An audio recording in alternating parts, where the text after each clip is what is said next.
So we are reading Power versus Force by Dr. David Hawkins. We are on chapter 6 of the book, page number 109 of the book and page number 22 of the PDF.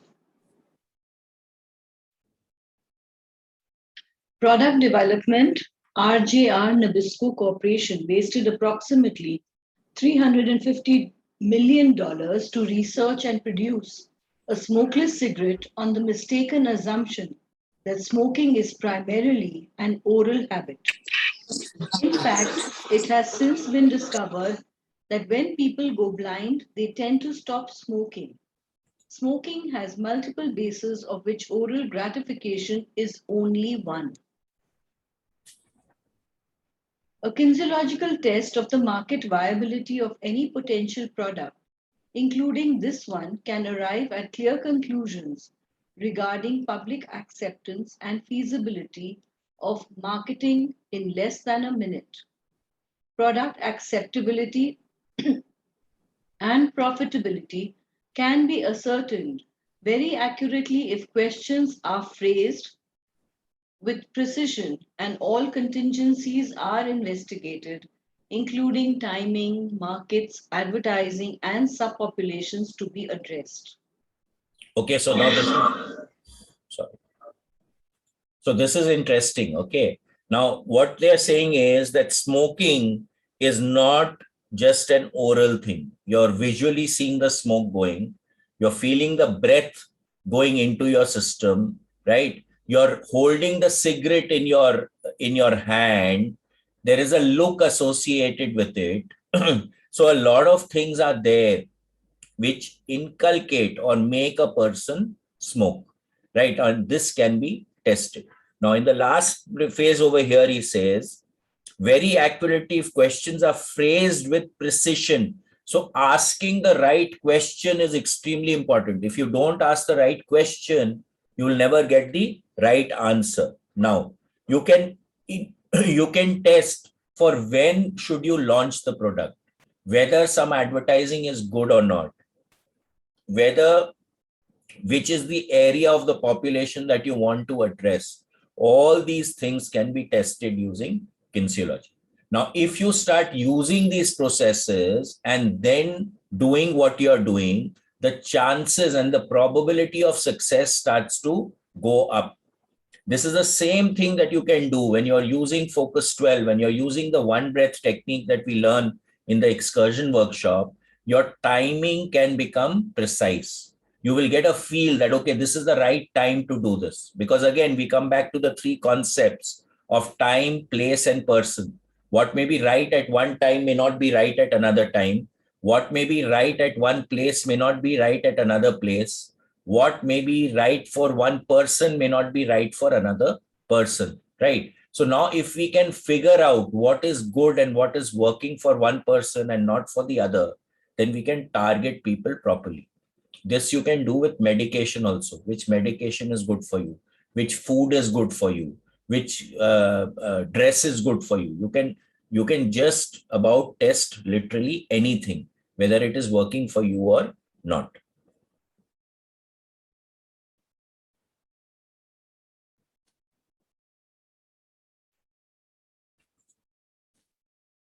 Scientific inquiry. Science provides a field of kinesiological explanation that offers a group of inquirers excitement eclipsing any parley gain. It is also fascinating for a group to compare what they have discovered with the discoveries of other groups using the same method. In a more general application, avenues for fruitful research can be identified quickly, and it will be discovered that often the most valuable insights to be obtained have to do with the range and dimension of that research.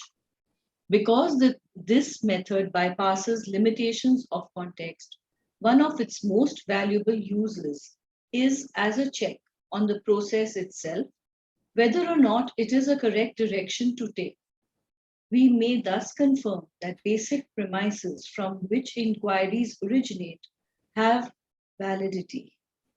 So what is he saying over here? When you are doing a scientific experiment, there is a thought process which goes. There is a disha. There is a step-by-step thing that you're assuming is the right way, right? Now, if we can test whether our assumptions are correct or not, that makes the scientific inquiry also more accurate.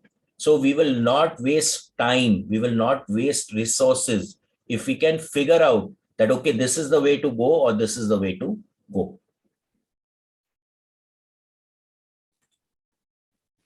For instance, our current search for life elsewhere in the universe takes the form of broadcasting into space the mathematical symbol TT. Implicit herein is the assumption that no civilization could develop radio reception unless it could understand that mathematical concept. So TT is over here pi, right? Because pi is something, the ratio is there everywhere. So if someone can do something scientific, they would know the relationship of pi with everything else. This is an assumption that has been made. But it is enormously presumptuous to assume that life elsewhere is even three-dimensional or detectable by human senses at all, let alone composed of discrete life units that solve problems by use of an intellect and employ symbols to communicate across space and time. So again, whether life exists or not is a big question mark in itself. And then intelligent life at that. Medical science. Kinesiological diagnosis is a science in its own right, governed by the International College of Applied Kinesiology. Each organ of the body has its corresponding detector muscle, whose weakness signals pathology in the corresponding organ. Kinesiology is already widely used to confirm both diagnosis and the efficacy of a probable therapy. The right dose of the right medicine can also be determined by the patient's kinesiologic response. Similarly, allergies can be detected and the need for nutritional supplements may be determined. So what he's saying here is that every muscle in the body has a connection with a specific organ. This is true for teeth also. Every tooth in our mouth, right, has a connection with a specific organ in the body. So we can actually test each muscle in the body and figure out which organ has a issue.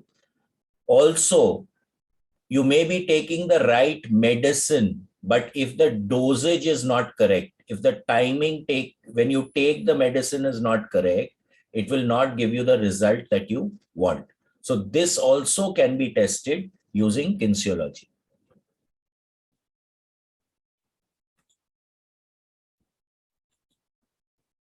Research in theology, epistemology, and philosophy.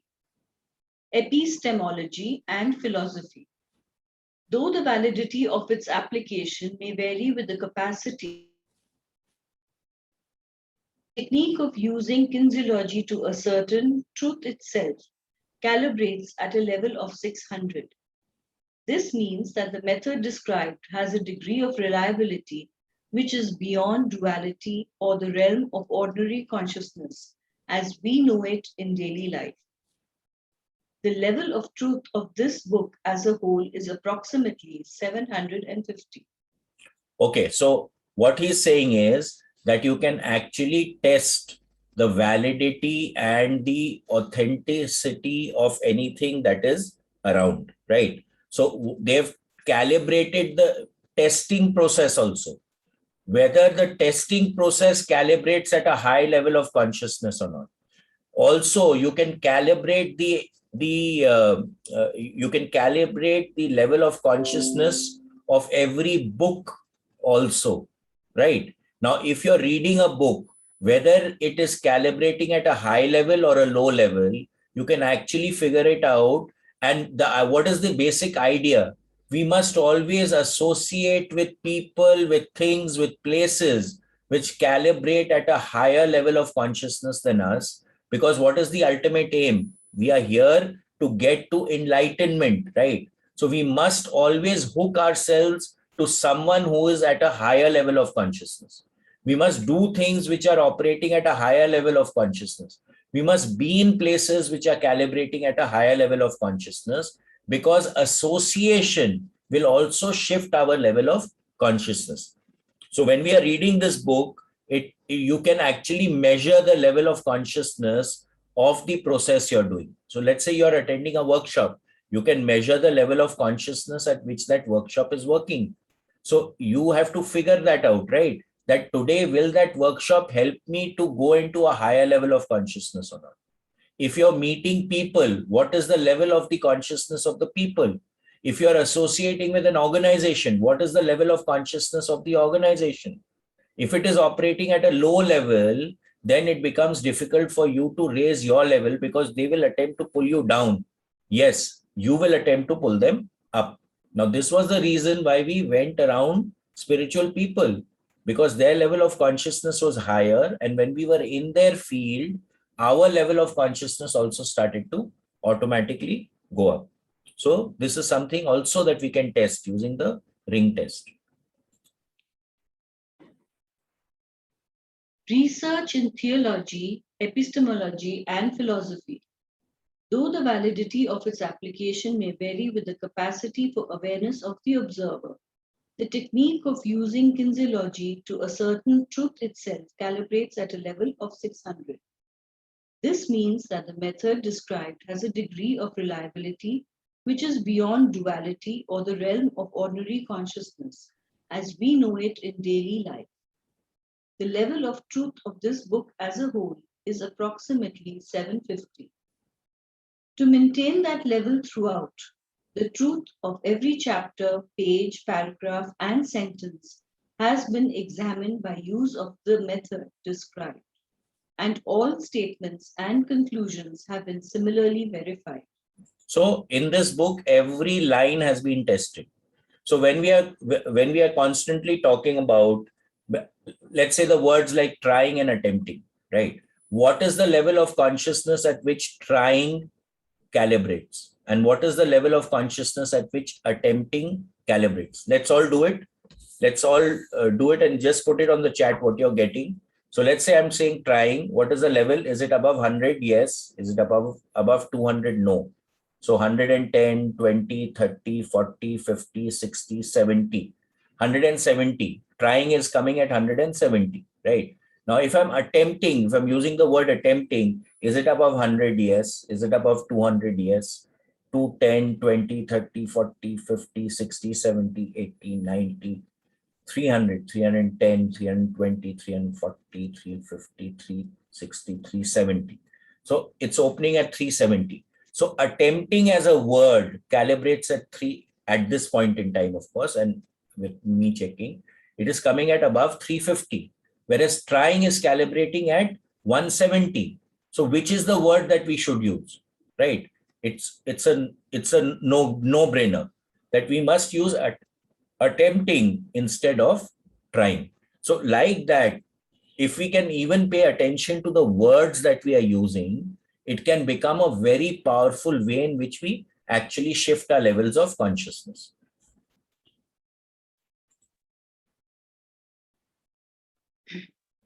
The confusion surrounding the nature of truth can be mitigated if we calibrate the level of truth of our questions as well as our answers.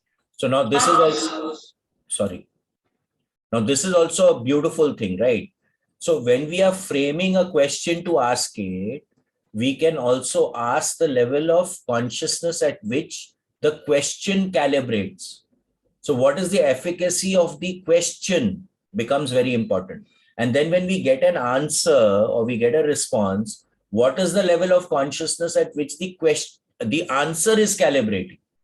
So if I can get an answer which is calibrating at a higher level of consciousness, I will go with that rather than the lower level of consciousness. But over here, understand one thing. When you're using the ring test, you need to be in a zero state, right? If you are going to think that, no, this is right and that is wrong, and you're not going to accept what is coming, then you'll not get the correct answers. Okay, you'll not get the correct reading. So it becomes very important for you to trust the process when you're using it. Paradoxes and ambiguities arise from confusing levels of consciousness. An answer is true only at its own level of consciousness. Thus, we may find that an answer is correct, but simultaneously invalid, like a musical note that is correctly played but at the wrong place in the score. All observations are reflections of specific levels of consciousness and are valid only on their own level. Every means of approaching a subject therefore has its own built-in limitations.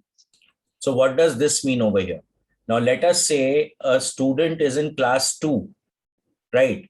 The way that you are going to communicate to a student who is in class 2 will be very different from the way that you will communicate something and talk to someone who's doing a PhD, right? Now, what may be valid at the level of PhD will be totally invalid at the level of class 2.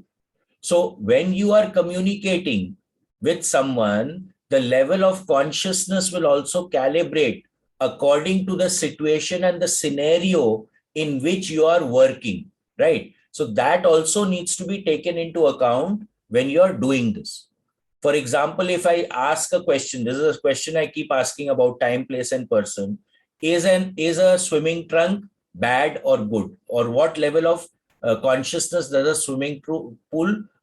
swimming trunk calibrate at? Now, if I'm going to calibrate it in the context of going for a swim in a swimming pool, then it may calibrate at a higher level.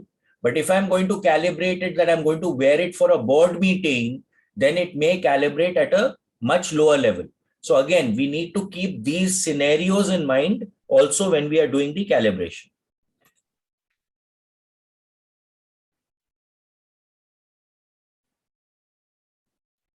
A statement may be true at a high level of understanding, but be incomprehensible to the average mind. Its value may therefore be corrupted when the statement is distorted by the limitations of the listener. This has been the fate of religions throughout the ages, when pronouncements originating from high levels of awareness were later misinterpreted by followers vested with authority. So again, this happens in all religions, right? Distortion of what was the original message because the comprehension of the followers is not at the level of consciousness of the person who actually made the statement. And we see this in all religions. That is why most of the religions which calibrated at a very high level when the originator of the religion was there and he was propounding or she was propounding it, as time has gone, most of the religions have come down in the level of consciousness.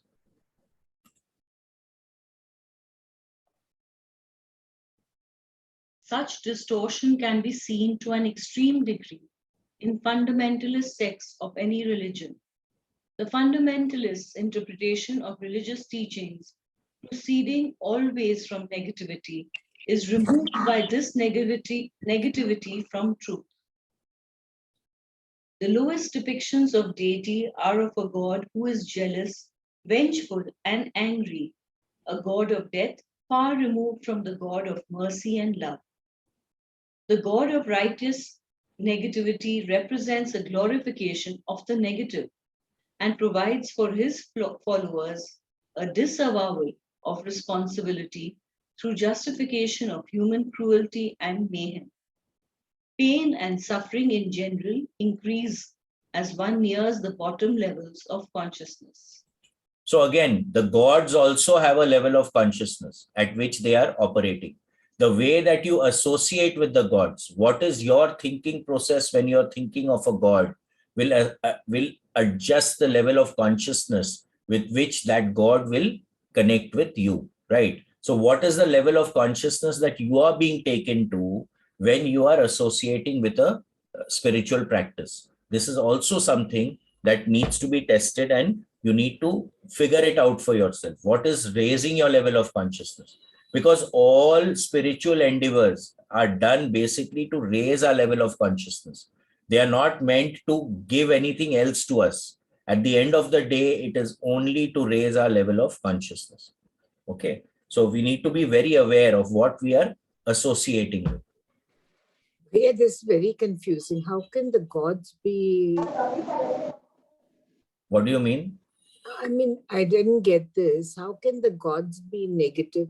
Okay. So when Indra Bhagwan gets jealous that someone is going to grab his throne and he starts doing all ulta pulta stuff, right? What level of consciousness is Indra Bhagwan operating at? Okay. Bhaiya, can I ask a question? Just 1 second. Renuji, have you cleared what I'm saying? But I thought that is more because they're just stories to. No, maybe explain stories. something. Maybe stories, but what is the level of consciousness with which he's operating? He's operating with desire, he's operating at anger, he's operating at pride. Right? There are lower levels of consciousness. So where even the gods can operate at a lower level of consciousness, right? When we are in equanimity, when we are operating at a higher state of consciousness. For example, do you ever hear a story of Krishna Bhagwan getting irritated or annoyed or anything like that? He's totally in equanimity all the time. So he's operating at a high level of consciousness in all the stories. You get that? Okay. Yes, Rituji. Bhaiya, I was saying that isn't it our consciousness as how we project them to be? You know, Absolutely. like maybe it's somebody else who really looks at them as a very calm or always as a rightful person or a rightful God. He will, for him, he'll be appear at a much higher consciousness than another person who thinks, no, he's unfair or he only he gets angry very quickly or something like that. Or so isn't it? Yeah, it is absolutely. our consciousness, not their consciousness. No. So what are you looking at, right? If you are associating with someone, what is the level of consciousness at which that thing is operating for you? That is what we said in the previous paragraph, right? That the situational issue, that where are you operating from, becomes very, very important to calibrate the level of consciousness. Right. So we must always associate with something that takes us into a higher level of consciousness as far as we are concerned. Are you getting what I'm saying? Okay. That is the game that we need to play at the end of the day, right? So we calibrate for ourselves that where are we operating from? Whether I should associate with, that is more important. That is what we need to take from this book. We need to step up our level. That is the game that we need to play. What suits us more? Correct. We need to work on that. No? Now, if someone is operating at 600 or 700 and we are not even associated with them and we are not connected with them, does it really make a difference to you? At the end of the day, I'm just talking from a very, very normal consciousness. But when you calibrate that person is operating at a higher level of consciousness, then maybe you would make an effort, you would make an attempt to connect with that person so that you can raise your level of consciousness.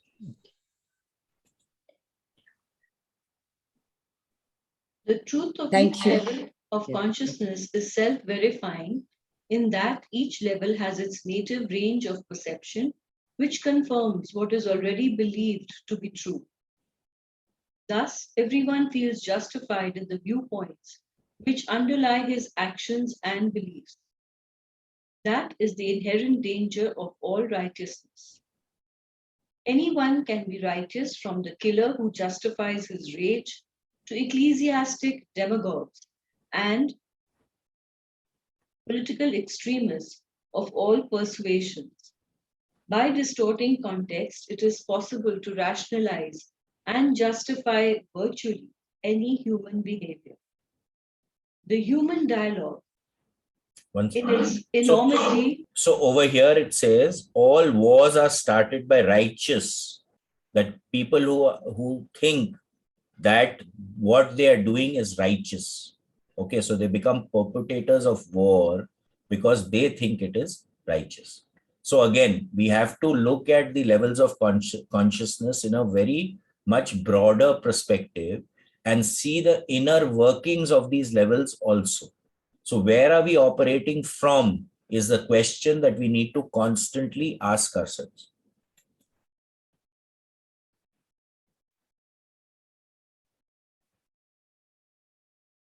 The human dialogue is awesome in its enormity and subtlety, reflecting the kaleidoscope interactions of the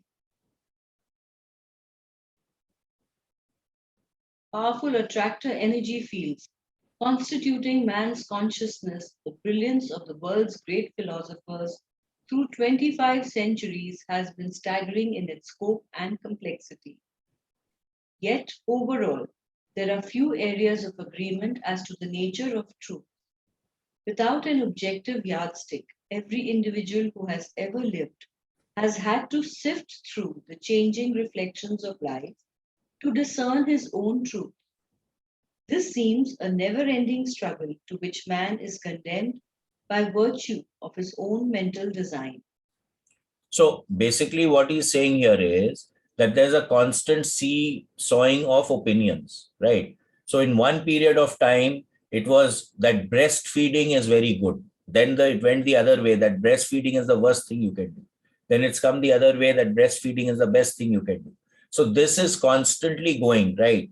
Now, because of this confusion, we need to discern for ourselves what is correct for us to do.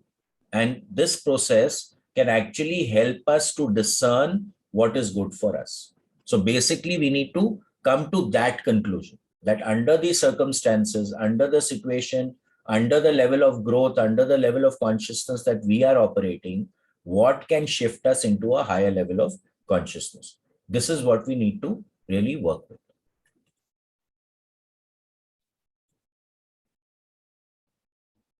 This design predicates that any statement will be true only within a given context, despite the fact that the definitions and derivations of that context are invisible and unstated.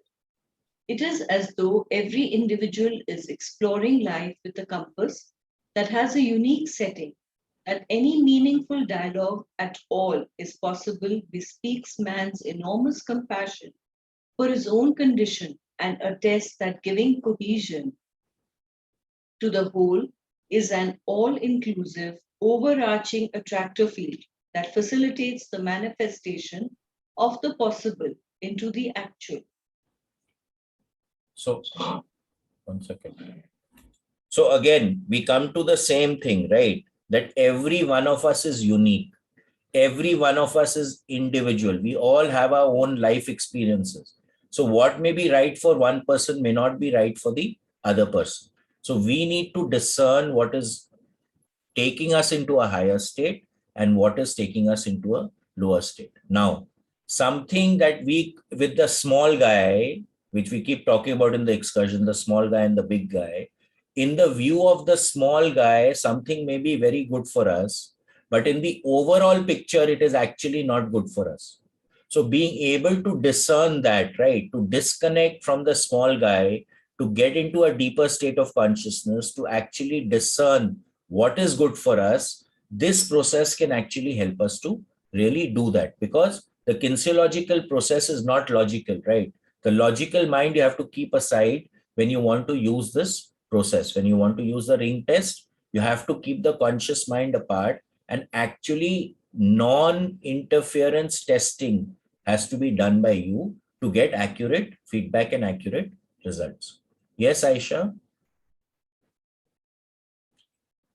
Aisha, you have to unmute. I'm not very clear about my own question. Yeah.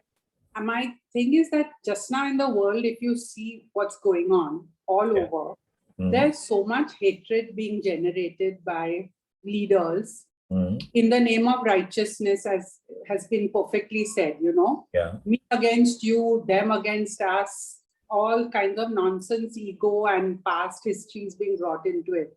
Now, how does one elevate from this? Because the general mass seems to be following this trend of feeling victimized. Correct. So then what did it say in the book, right? That generally speaking, the average level of consciousness of people today is operating at 207, right? Yes. It's approximately 200. Yes. So what does that imply? that most of the people are operating at a lower level of consciousness. Yes. So they will be operating in grief, apathy, fear, desire, anger, and pride. Right. Some are operating at guilt and some are operating at shame also. Right. So there are very few people who are operating at the higher level of consciousness. And what was also said very clearly over there was that a person who's operating at a higher level takes care of a lot of people who are operating at a lower level. Right. Yeah. So now when you are saying that what are you paying attention to starts becoming important, right? Right. That's what right. are you associating with starts becoming important. Today, when we tested previously, I mean, when we did the test last time, all the people who did the test over here were operating at 450. So we are all operating at a higher level of consciousness. Now, today, when you meet a person, what are you going to talk about? Are you going to talk about politics and hatred? Or are you going to talk about raising your level of consciousness? Or are you going to talk about, being compassionate, being loving, caring for other people, being in service? What is your conversation going to be? The second thing. The second thing, right? Now, so people who are talking to you in that level, if they are in tune with what you are saying, won't it raise their level of consciousness also? Yes, or at least it will give them pause to think. It will give them pause to think. At least they will figure out, okay, I am operating here. I need to be at a higher state of consciousness. Yeah. People who don't associate with all the stuff at all, they will walk out. They're not going to stay near you. Yeah. You understand? So what is happening? By you operating at a higher state of consciousness, you are already attempting to raise the level of consciousness of people around you. Okay, so what you're saying is that if I actually remain in my state, then I have a potential to affect others and raise them up. Whereas if I playing the game and engaging in that negative state, then I am getting influenced by them and allowing them to pull me down. Exactly. Okay. So what is the conversation you're having? Okay. Right. You get what I'm saying? Yes. So today, when we are all associating here, you tell me anyone who's coming here, will they say that we are affected adversely by corona, that we are getting irritated, we are sick of being stuck in the house, okay, that we don't have anything to do, we are getting bored? Do you hear these statements by anyone who comes over here? No. You don't hear that. Why don't you hear it? Because everyone is operating at a higher state of consciousness, right? Yes. So then it's not affecting them. Most of the people here have not got affected by corona. Yes, that's right. And even if they've got affected, they've been able to handle it in a very nice way. So where are you understanding the shift of what I'm saying? Yes. That's the game that we need to play. Comes down to us at the end of it. Absolutely. So where are you operating from? And that is the basic question that you keep needing to ask yourself. Yes, so that's why I keep saying. But I ask it again. Yeah. So see, I keep saying, right, just understand which side of the grid you're operating from. Right. That's the simplest thing that you can do. And the moment you're on the left side, you need to drop what you're doing or reframe what you're doing, reframe what you're thinking, reframe whatever activity you're doing so that you do it from the right side of the grid. The activity may be the same, but I can joyfully do it and I can regretfully do it. So where are you operating from? That is the basic clincher that we need to look at. Okay, thank you. Yeah.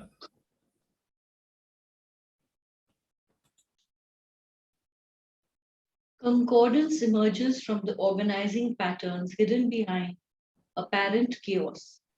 Thus, the evolution of mankind progresses despite the apparently aberrant signals of individuals at any given moment. Chaos is only a limited perception. Everything is part of a larger whole. Everyone is involved in the evolution of the all-inclusive attractor field of consciousness itself. So now this is a very powerful statement we made, that at a certain level of consciousness, when we observe something, there is a lot of chaos. But when we start raising our level of consciousness, there is a organizing factor in the chaos. We read about the chaos theory also over here, that behind the disorganization is always there an organizing force. And this is something that we really experience when we go into Focus 27, and you can actually observe how the planning is being done so that everything has a reason, everything has a process, everything is part of the whole system to take us to a certain specific position or to deal with a particular agenda, right? So from our small consciousness, we may not know what the agenda is, what's the process, why is something happening. That is why for us with limited conscious awareness, it becomes very important to get into the flow, right? When we start saying yes to what the universe is projecting to us, we start allowing the universe to manifest what is the bigger picture rather than operating from our small mind. When we are in resistance, when we are saying no, can't, won't, all these things actually take us off track. They actually tend to derail us.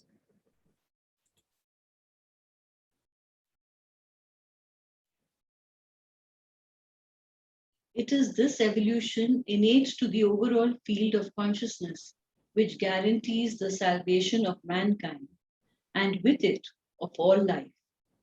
The nobility of man is in his constant struggle with his own unasked for existence in a world which is a house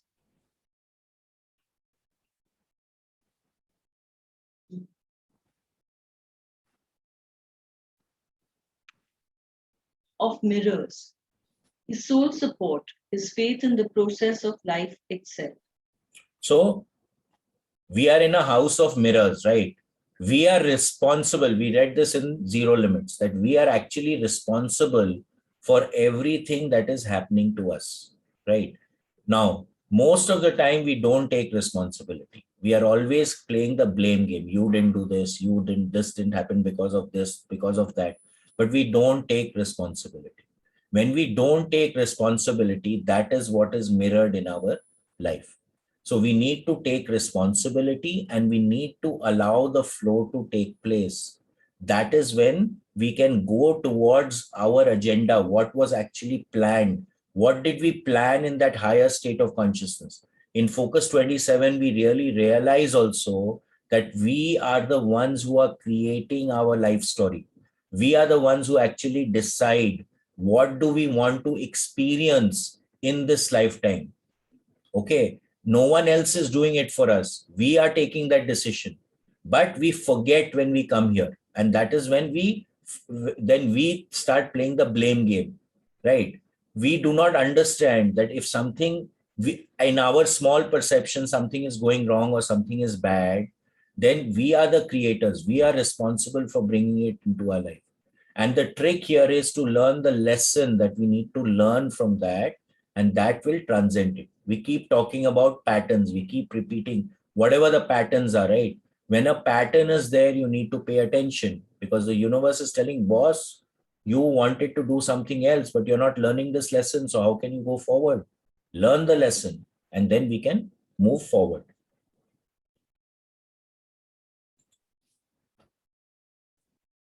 Everyday critical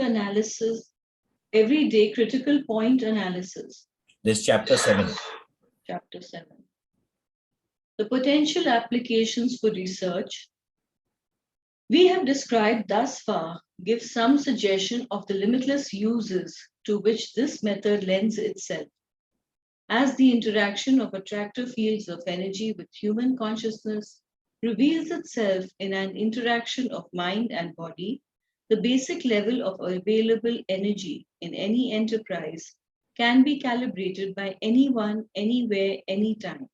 So what is it saying? That for anything to happen, first an attractor field, a field needs to be created and whatever is happening will grow in that field. Now, if the attractor field is not there, for anything to manifest becomes very, very difficult.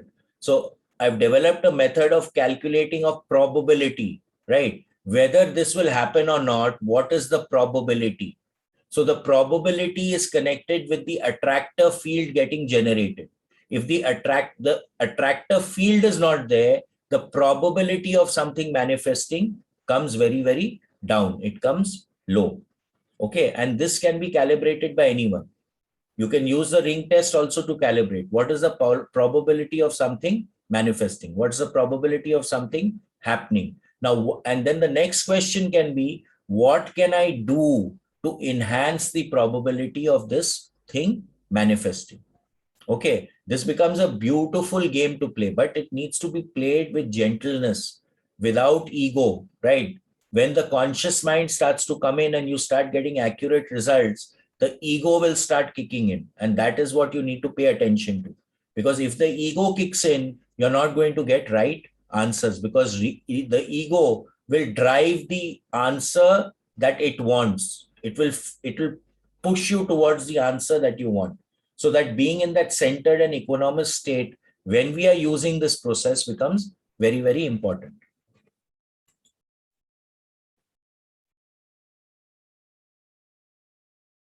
All that is required is to have two people, one of whom is familiar with the muscle testing technique described in this study. The practical implications are staggering. This tool can be as germinal in the continuing evolution of society as any of the major discoveries of the physical sciences to date.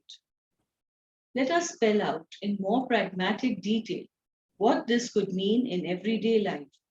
So basically over here, because they are doing the kinesiology process, where one person holds the hand out and the other person tests, we've circumvented this entire process by using the ring test, right? So you're cutting off another consciousness and you're just using your consciousness. But again, when you're using the test, you need to be true to yourself. Again, I'm repeating. If your ego comes into the matter, then you're not going to get accurate results.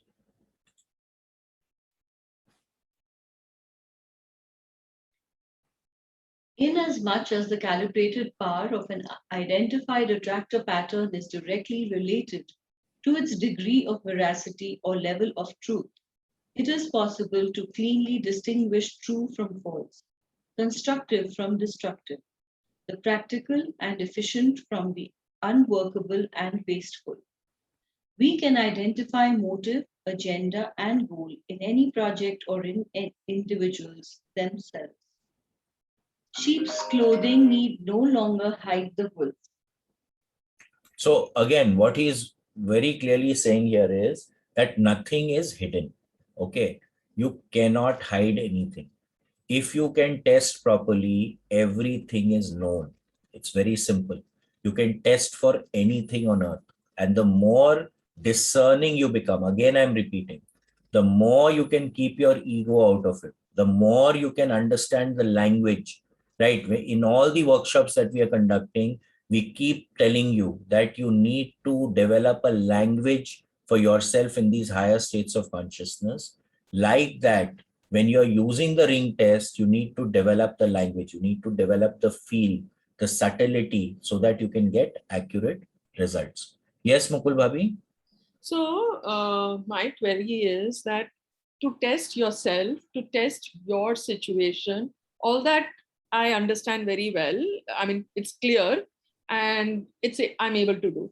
Now, what if someone else is saying something, and whether good or bad is relative, but what is the level of consciousness that that person is operating in, or whether that is actually correct for me or not, and all that? How do we test a situation, the other person? So now you're asking me a question.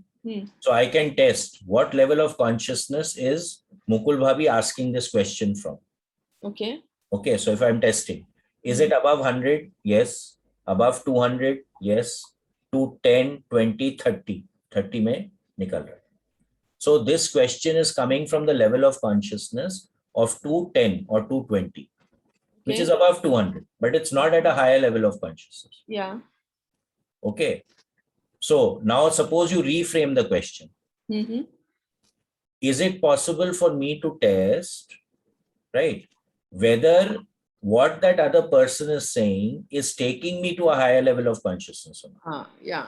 I'm just giving an example. Yeah, right? yeah, of course. So now if you had reframed this question and asked it like that, then what is the level of consciousness from which you are asking that question? Is it above 100, 200, 300, 310, 20, 30, 40, 50, 60, 70, 80, 80? So now just by reframing the question, we have shifted the level of consciousness of the question.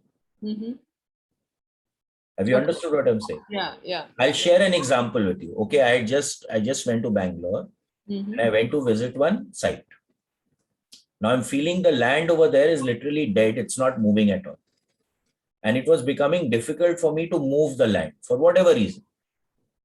The clients then started asking that this is not our main agenda. Our main agenda is that we want to get a house for ourselves. Okay. Okay. So, and they have been trying to get a house for years and they've not been successful. So then I started testing that, okay, whose name were you going to buy the house? So they started giving me the names of the people. So my mother, my this, my that, and I'm testing. Okay. Whether it is the attractor field.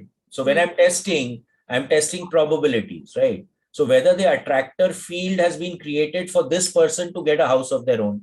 Yeah. Understand? Now, for all of them, I got a no.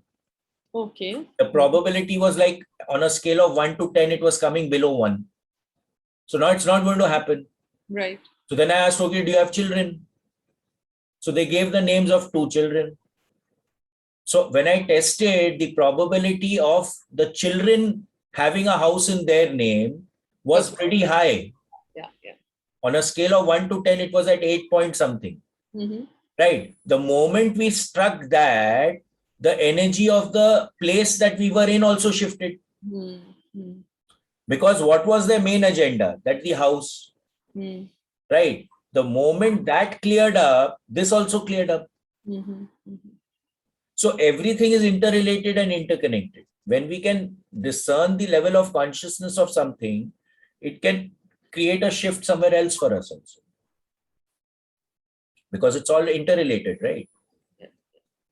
Okay. So again, it's a matter of testing. You need to develop your own method of using the process to work for you.